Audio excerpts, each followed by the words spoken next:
Bom, conforme a gente anunciou desde a escalada do programa e no final do bloco anterior, a gente está recebendo hoje de volta aqui a doutora Natália Távora, é médica amapaense, entre as suas especialidades ela é ginecologista e hoje, 30 de outubro, é dia do médico ginecologista, então foi uma forma também muito interessante da gente comemorar o dia de hoje, né? O dia do ginecologista. Seja muito bem-vinda de volta aqui ao programa Ponto de Encontro, doutora Natália. Boa noite, já 18h13.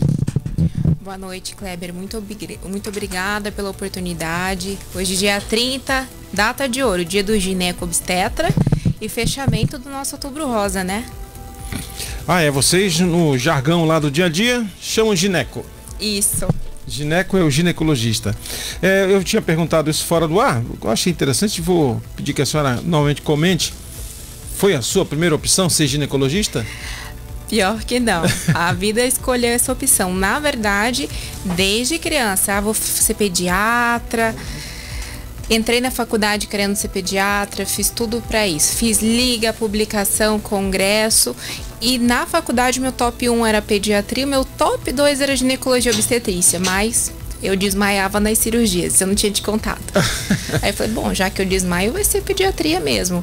E quando eu formei e comecei a trabalhar, dar plantão, atender pediatria, eu vi que não era pra mim, não. Eu falei, bom, vou fazer a prova de ginecologia e obstetrícia, seja o que Deus quiser, vai que eu paro de desmaiar. É uma opção do médico, ele pode permanecer como um clínico geral? Sim, quando a gente se forma, nós somos médicos generalistas. Todos são clínico geral? Generalista. Clínica geral é uma especialidade médica. Ah, ok. Então, atuação como generalista, todo médico pode atuar tranquilamente. Para aproximar mais? Ah, estão pedindo só para a senhora se aproximar um pouco mais da cadeira do Agora microfone. Agora tá melhor? Ah, sim. Pronto. Bem melhor. Bom, então tá. Isso, a formação do médico, todo mundo fala que demora demais, não é? Demora. Nunca acaba. Só na faculdade são quantos anos? Na universidade são 6 anos. Na especialização, ginecologia e obstetrícia, por exemplo, são 3 anos a mais. E depois nós podemos fazer subespecializações, que varia de 1 ano até mais, 3, 4, dependendo da área de atuação dentro da ginecologia e obstetrícia que você quer. Aham. E a senhora dizia, né, comentou que nunca para de estudar porque a medicina está sempre evoluindo, vocês precisam estar em congressos de medicina, painéis, atualizações, não é? Necessário. Médico que não estuda, dá 1 mês e meio, já está atrasado, obsoleto, sempre tem lançamento de novas medicações, novos tratamentos, novas publicações. Então é importante a gente se manter atualizado, Kleber. Revistas científicas, esse tipo de coisa também, com deve certeza, estar consumindo, né? Leitura de cabeceira. De cabeceira todo dia, recebe e-mail da sociedade com as atualizações, e-mail dos congressos, aviso digital toda hora. Então, toda semana eu tenho que assistir videoaula, quase todo mês eu viajo a São Paulo para fazer curso de atualização. Não tem como não fazer. Se não está fazendo, tem alguma coisa errada. Pois chamou muita atenção. Aliás, para quem não assistiu a primeira entrevista da doutora Natália com a gente aqui no Ponto de Encontro, ela está lá no nosso canal do YouTube, é só entrar no YouTube e colocar o @Kleber Barbosa, vocês vão achar lá a entrevista dela. Medicina com leveza e bom humor, né? Foi a tônica que a gente achou daquele primeiro bate-papo, onde ela se confessou consumidora de açaí, o açaí fez ela voltar para o seu estado, não é?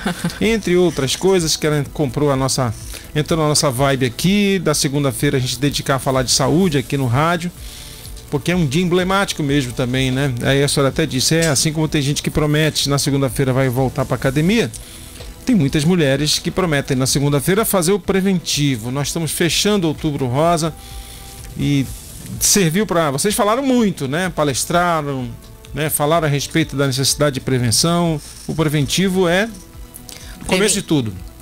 Preventivo, aliás, Outubro Rosa começou uma campanha na década de 90 nos Estados Unidos e hoje é um mês mundial de lembrar as mulheres da importância da mamografia para rastreamento do câncer de mama. E um tempo depois a gente pegou um pouquinho essa onda do Outubro Rosa e transformou no mês de rastreamento em campanha de conscientização não só sobre o câncer de mama, mas também sobre o câncer de colo de útero.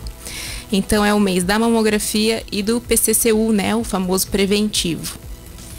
Pois é, hoje a gente até teve em Santana, semana passada aqui, na segunda-feira, né? A secretária de saúde veio aqui, lá de Santana, e fez o convite, ó, gostaria que vocês fossem lá. Segunda-feira vai ter uma boa notícia para Santana, que é a entrega hoje do primeiro mamógrafo do SUS para o município de Santana, isso nos autos já no final do mês de outubro de 2023. Santana ganha o primeiro mamógrafo, né, pelo SUS. É uma conquista importante, né? Com certeza é uma vitória muito grande. O Brasil tem melhorado bastante, o Amapá também. Nos últimos anos, a cobertura de mamografia. Ainda estamos abaixo do ideal, mas temos dando passos muito largos.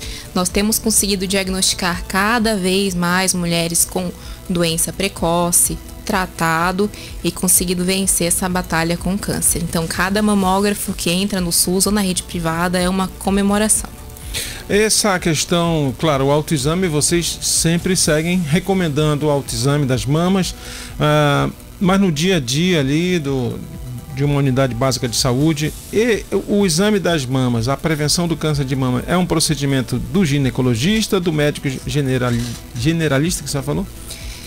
Quando a gente fala em postinho de saúde ou médico inicial de plano de saúde, qualquer médico pode pedir o check-up da paciente, tá? Então, a gente está falando do médico generalista, que atende como clínico geral, que é que as pessoas chamam, ou o médico de família. Eles podem sim pedir o check-up, a mamografia, o PCCU, ou também o médico ginecologista, sem problema algum, tá? Agora, a investigação, essa já vai a cargo de um mastologista.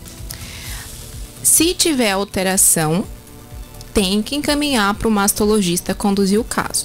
Se tiver normal e for um médico apto a entender como normal, que geralmente todo médico generalista deve entender um laudo de mamografia, de ultrassom de mama, tudo bem ele fazer o segmento dessa paciente na rotina ginecológica dela. Pois a gente fala muito agora, claro, outubro rosa, mês temático de prevenção ao câncer de mama.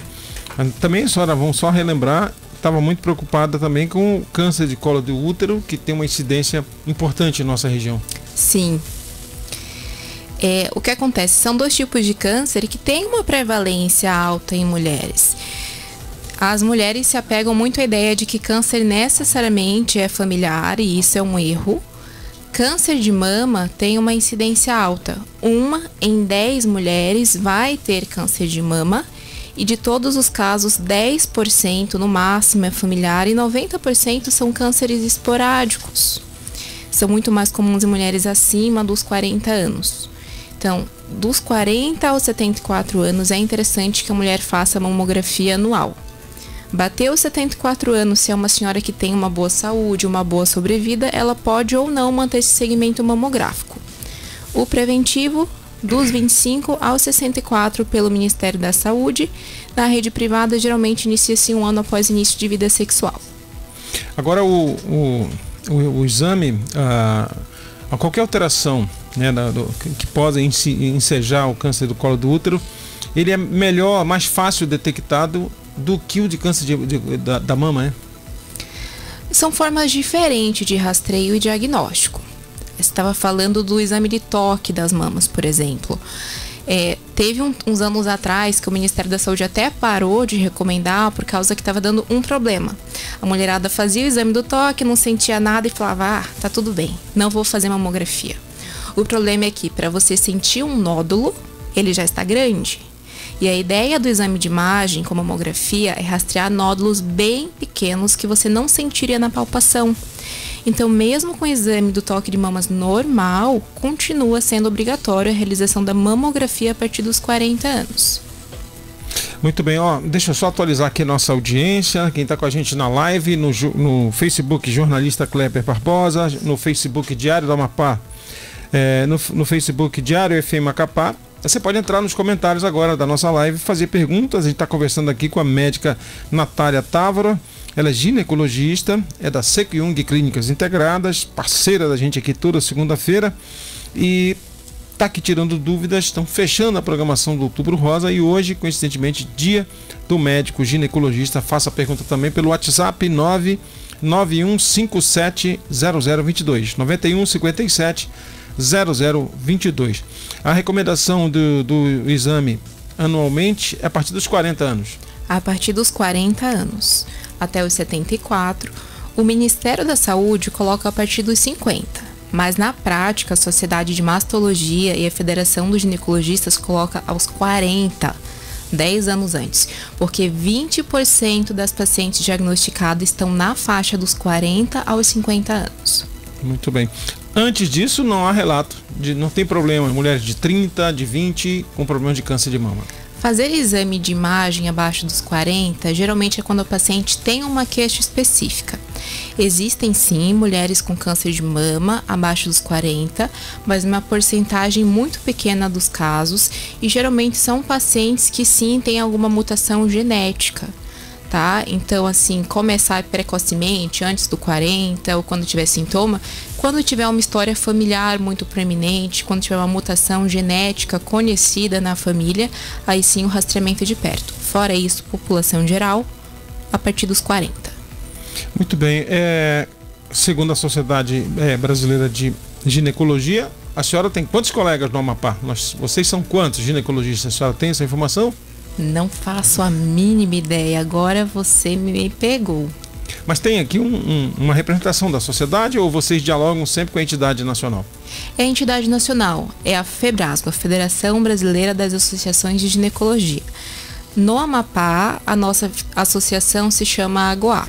Cada estado é obrigado a ter a sua associação e todas elas respondem à FEBRASGO, que faz as suas recomendações. E também tem a Sociedade Brasileira dos Mastologistas, que também faz as suas recomendações. Pois é, hoje, dia do ginecologista, o que a senhora diria que é o maior desafio, né? Além, claro, estamos no Outubro Rosa, mas a rotina de visitar o seu ginecologista com frequência, isso ainda é algo que a gente precisa fazer o dever de casa, doutora Natália? A parte de implementação de exame, de conscientização, eu acredito que os avanços têm sido maravilhosos. A parte difícil mesmo é fazer a paciente obedecer a gente, viu, Kleber? As pacientes ficam muito preocupadas, chegam, quero fazer minha mamografia, quero fazer minha ultrassom. E o que acontece? Existem formas da gente reduzir o risco de câncer da paciente. Por exemplo, a obesidade é um risco muito importante de câncer de mama. Boa parte das pacientes com câncer de mama são também obesas. Isso tem a ver com mecanismos de formação de células cancerígenas e inflamação crônica. Não é fácil emagrecer. Agora, imagina convencer uma paciente obesa de que ela precisa emagrecer para diminuir o risco de câncer de mama. Ou que ela precisa parar de fumar, dormir melhor, se alimentar melhor. Se a gente pensa que 90% dos cânceres de mama estão relacionados a maus hábitos de vida... Caramba! A gente sabe que conseguiria reduzir muito essa incidência atual de 1 em 10 mulheres ter câncer durante a vida se os hábitos de vida melhorassem.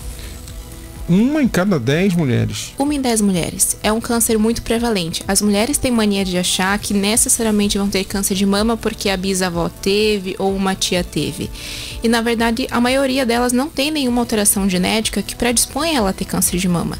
Toda mulher nasce com risco basal de 10% para ter câncer de mama. Ponto. Como é tão prevalente, todo mundo aqui vai conhecer uma vizinha, uma tia, alguém que tem esse tipo de câncer. E é evitável, né? Perfeitamente evitável, né, doutora? Na maioria dos casos, corrigindo esses hábitos de vida, a nossa incidência poderia sim reduzir. Uhum. Muito bem. Tem uma rede social, a senhora já, claro, depois no pós-pandemia, trouxe também o incremento da telemedicina. A senhora interage bem, usa bem a rede social, tira dúvidas, fala pra gente. Sempre, toda segunda posto, abro caixinha de dúvida, escolho um tema da semana, falo sobre anticoncepção, sobre Outubro Rosa, sobre função sexual, sobre laser pós-câncer de mama. Inclusive, eu não sei se alguém aqui viu, vocês viram que recentemente a Sociedade de Mastologia soltou um dado de que 70% das mulheres diagnosticadas com câncer de mama durante o tratamento se separam do marido.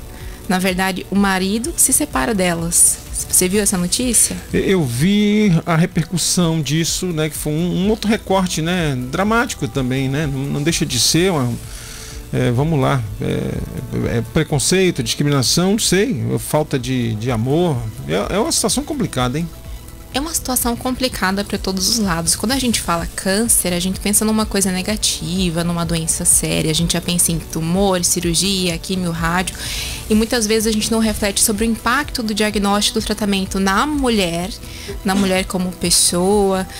A gente ignora a sexualidade da mulher com câncer, a parte emocional, a parte espiritual. E com certeza o mesmo diagnóstico que afeta a mulher afeta o parceiro ou parceira ou as pessoas que estão ao redor. Mas como ginecologista, eu digo que esse dado existe porque foi a sociedade dos mastologistas que foi buscar. Mas se nós fizermos uma pesquisa ampla sobre gestação, sobre mulheres com doenças crônicas, a gente vê que existe uma prevalência, sim, de abandono marital. Quando se trata de um casal, para o homem, é na saúde sempre, na doença quase nunca. Então a gente vê que talvez seja um resquício do machismo aqui na nossa cidade, do fato de nós criarmos mulheres para estar ali, assumir responsabilidade, honra e cuidar, e não fazer culturalmente esse tipo de formação e cobrança de homens. Talvez seja a melhor explicação para isso. Perfeito. Porque é um fenômeno comportamental, né, Kleber? 70%, né? É um dado realmente devastador essa informação. Doutora Natália, queria agradecer. Sim, qual é a rede social? É o Instagram que a senhora mais utiliza? Isso, @doutora Natália Távora Gineco. O doutora escreve DRA. DRA, gineco mesmo. Gineco. Como diz no dia a dia. Isso. Muito bem, doutora Natália Távora Gineco lá no Instagram. Toda segunda a senhora abre a caixinha de pergunta lá, tira dúvidas? Toda segunda. Qual é o horário? Fim da tarde, 6, 7 horas. Quando eu sair daqui, eu já vou abrir a caixinha, gente. Hoje é o dia, então. Pronto. Muito bem, olha, parabéns pelo dia de hoje. Abraçou essa causa, né, da ginecologia.